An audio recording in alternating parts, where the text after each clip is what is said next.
పేరు కోడూరు శ్రీనివాసరావు, విలేజ్ గాంధీనగర్, మండలం సంఘం, జిల్లా వరంగల్.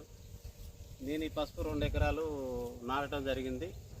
ఫస్ట్ దుక్కిలో ఫర్టిలైజర్ వేసాను, డిఏపి, పొటాస్ వేసాను. దాని తర్వాత నానో ఇఫ్కో వాళ్ళది నానో డిఏపి, నానో సాగరిక కలిపి 2 టైమ్స్ స్ప్రే చేశాను.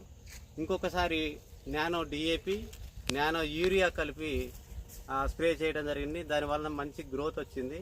మాకు ఫర్టిలైజర్ బస్తాల ఖర్చు చాలా తగ్గింది. మా గాంధీనగర్ని ఇఫ్కో వారు దత్తత తీసుకొని మాకు 25% సబ్సిడీ మీద అన్ని ఇవ్వడం జరుగుతుంది. డ్రోన్ స్ప్రే కూడా ఒక 100 రూపాయల సబ్సిడీతో ఇవ్వడం జరిగింది. మేము ఈ నానో ఫర్టిలైజర్ వాడటం వలన బస్తాల ఖర్చు తగ్గింది, లేబర్ ఖర్చు తగ్గింది, గడ్డి కూడా తక్కువగా వస్తుంది. ఫర్టిలైజర్ భూమి మీద వేస్తుంటే అటుపడి ఇటుపడి గడ్డి విపరీతంగా పెరిగేది. ఈ స్ప్రే వలన గడ్డి కూడా చాలా తక్కువ వస్తుంది. మా విలేజ్ని ఇఫ్కో వారు మన